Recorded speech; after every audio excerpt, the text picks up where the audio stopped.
Good morning, student. BCom 5th sem subject financial accounting. We'll start new chapter in this lecture. The name of that chapter is valuation of shares. So first we see the methods of valuation of shares. Here the methods of valuation of shares. This one is the fourth unit, last unit of BCom 5th sem subject financial accounting, and the name of the topic is valuation of shares. Here the methods of valuation of shares. First one is net asset basis method oblique intrinsic value method. Number 2 yield basis method, and number 3 fair value method. So first we think that what are the needs of valuation of shares. It is required at the time of amalgamation, absorption, reconstruction, or for selling or purchasing of that particular company. There are different types. There is a needs for the valuation of shares. So these are the methods which will be given to our syllabus. First one is net asset basis method, which is also called as intrinsic value method. Second one is yield basis method, and this one is the fair value method. Fair value method is nothing but the average of these two methods, that is the net asset basis method or yield basis method. The average of these two methods is called as the fair value method. So problem number 1, page number 514, whatever the PDF given in WhatsApp group, so you have to refer not in the serial number of problem, but it is as per the page number, that is 514 page number. I will just read the problem.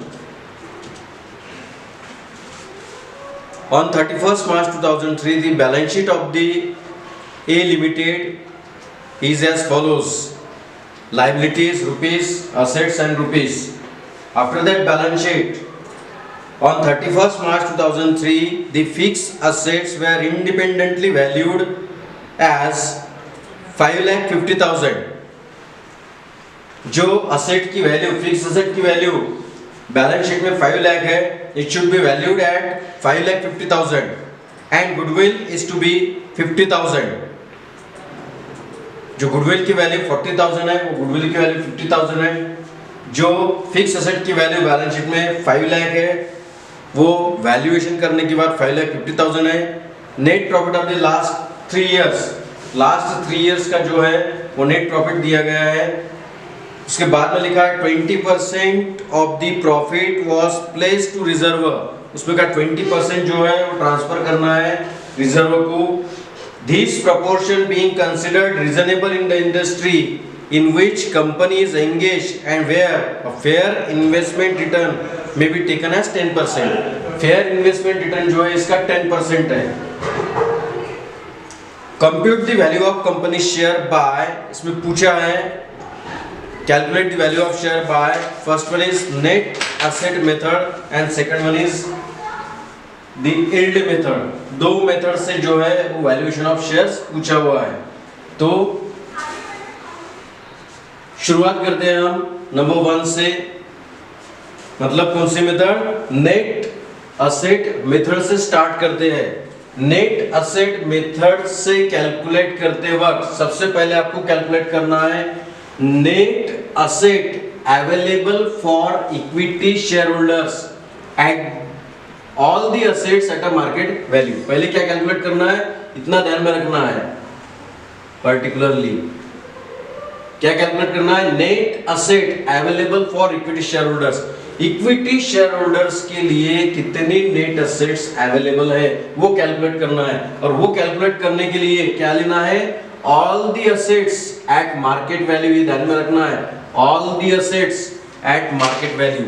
जो भी available asset balance sheet में है उसकी market value ख्याल में रखनी है.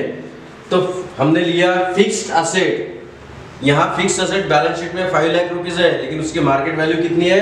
5,50,000 है. मार्केट वैल्यू लेना है, fix asset eight market value.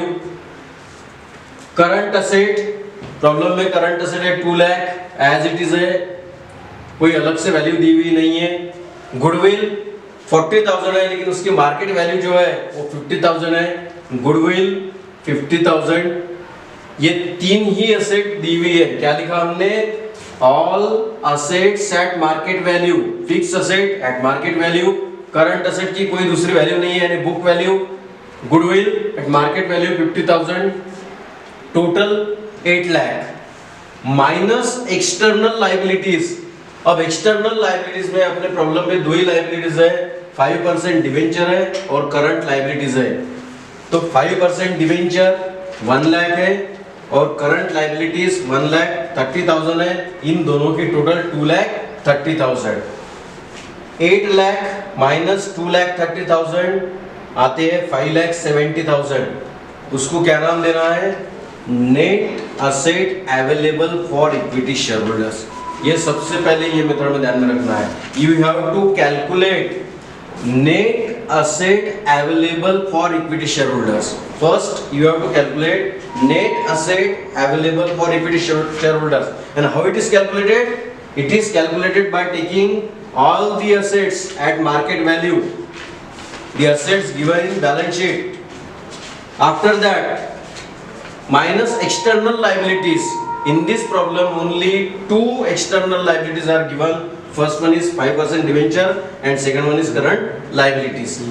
After deducting external liabilities, whatever remaining, it should be called as net asset available for equity shareholders. This one is the first step for calculating the net asset method. After that, number 1, intrinsic value, or which is called as net asset basis method.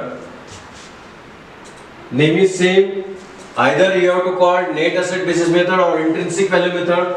Intrinsic value formula is net asset available for equity shareholders. यहाँ पे available करना है net asset available, यहाँ पे formula में लिखा है net asset available for equity shareholders divided by number of equity shares equal to net asset available for equity shares कितना कैलकुलेट किया है, 5,70,000 divided by number of shares. Problem में शुरुआत में दिया हुआ है, कैपिटल दिया है 4 लाख, 10 रुपीज पर शेयर यानी 40,000। नंबर ऑफ इक्विटी शेयर्स कितने हैं, 40,000, वो कितना आता है, रुपीज 14.25। ये आ गया पहले मेथड से, जो शेयर का वैल्यू है वो एक पर शेयर वैल्यू जो है पहले मेथड से आ गया। अब दूसरे मेथड से कैलकुलेट करना है, दूसरी मेथड कौन सी, यील्ड वैल्यू मेथड। अब यील्ड वैल्यू मेथड के लिए फार्मूला ध्यान में रखना है, यील्ड वैल्यू का ये वाला, यील्ड वैल्यू पर शेयर, इसका फार्मूला क्या है, capitalise value of FMP divided by number of equity shares. क्या है फार्मूला, यील्ड वैल्यू पर शेयर का capitalize value of FMP divided by number of equity shares. अब capitalise value of FMP direct दी हुई नहीं है, इसलिए हमको ये बाय प्रोसेस जो है वो कैपिटलाइज वैल्यू ऑफ एफएमपी करना है। अगर प्रॉब्लम में डायरेक्ट दिया हुआ रहता था कैपिटलाइज वैल्यू ऑफ एफएमपी, तो यहाँ पर रखते थे हम direct capitalize value of FMP divided by number of equity shares दी हुई है। लेकिन capitalize value of FMP is not directly given in the problem, therefore first we have to calculate the capitalized value of FMP. So here first we have to calculate future maintainable profit, which is also called as average profit. Shortly it is called as FMP, future maintainable profit or average profit, or shortly FMP. Therefore average profit equal to last 3 year का profit problem में दिया हुआ है 51,600 plus 52,000 plus 51,650 divided by 3 years का profit है इसलिए divided by 3 तो आते हैं 1,55,250 डिवाइडेड बाय 3 इक्वल टू 51,750। ये क्या आ गया? एवरेज प्रॉफिट, या आप बोलेंगे इसको FMP, future maintainable profit. After that it is given in the problem 20% is transferred to general reserve, therefore minus transfer to reserve 20% of this 51,750, therefore it should be 10,350. After deducting this, what is remaining? 41,400, which is called as FMP, future maintainable profit. अब ये problem में future maintainable profit कितना आया है? Future maintainable profit is 41,400। After that capitalise value of FMP, we have to calculate capitalise value of FMP. Formula is FMP divided by normal rate of return into 100। Normal rate of return जो है वो problem में दिया हुआ रहेगा लगभग हर problem में। We have to calculate capitalise value of FMP. Formula is FMP divided by normal rate of return into 100। FMP is 41,400, 41,400। Normal rate of given 10%, problem में दिया है normal rate of return on investment, वो कितना है? 10% multiplied by 100, it should be rupees 4,14,000। 4,14,000 क्या आया? Capitalise value of FMP. अब formula लिखेंगे यील्ड वैल्यू पर शेयर। अब यील्ड वैल्यू पर शेयर का फार्मूला क्या है? Capitalise value of FMP divided by number of equity shares. अब कैपिटलाइज वैल्यू ऑफ एफएमपी हमने कैलकुलेट किया है, कितना है? 4,14,000। और नंबर ऑफ इक्विटी शेयर्स कितने हैं? 40,000। तो 4,14,000 डिवाइडेड बाय 40,000 वो आता है ₹10.35। यानी दोनों मेथड से, पहले मेथड से कितना आया? पहले मेथड से इंट्रिंसिक वैल्यू मेथड से कितना आया? 14.25। और यील्ड मेथड से कितना आया? यील्ड मेथड से आया 10.35। यील्ड मेथड एक बार फिर से देख लीजिए। यील्ड मेथड का फार्मूला जो है वो फार्मूला बेसिकली ये है, yield value per share equal to capitalise value of FMP divided by number of equity shares.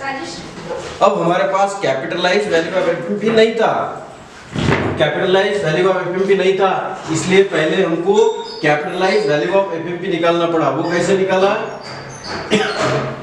Future maintainable profit या एवरेज प्रॉफिट इक्वल टू 3 साल का प्रॉफिट दिया हुआ है, तो 3 साल का प्रॉफिट प्लस किया डिवाइडेड बाय 3 इयर्स। 3 साल का प्रॉफिट अगर के 3 आए तो 1,55,250 डिवाइडेड बाय 3 वो आया 51,750। इसमें का 20% प्रॉब्लम में दिया हुआ है कि इसमें का 20% जो है वो रिजर्व को ट्रांसफर करना है, तो -20% किया तो एफएमपी कितना आया? 41,400। अब capitalise value of FMP equal to FMP divided by normal rate of return into 100। यह है एफएमपी 41,400 डिवाइडेड बाय 10 इनटू 100, वो है 4,14,000। अब यील्ड वैल्यू पर शेयर से हमने निकाला yield value per share equal to capitalise value of FMP divided by number of equity shares. तो capitalise value of FMP कितनी आई? 4,14,000 डिवाइडेड बाय 40,000 इक्वल टू ₹10.35। तो इसकी जो है वो प्रैक्टिस करके आपको देखना है, दोनों मेथड से कैलकुलेट करके देखना है, प्रैक्टिस करना है, फार्मूला ध्यान में रखना है, प्रोसीजर देखना है और रफ पेज लेके उस पर आपको प्रैक्टिस करके देखना है, ना कि पढ़ना है। अकाउंटिंग लिखना है, पढ़ के होगा नहीं प्रॉब्लम सॉल्यूशन, तो आपको एक रफ पेज के ये करके देखना पड़ेगा। अगर कुछ भी क्वेरीज आती है तो आप फोन करके पूछ सकते हैं। बाकी आज के लिए इतना ही, बाकी जो है वो नेक्स्ट लेक्चर में कंटिन्यू करेंगे। Thank you.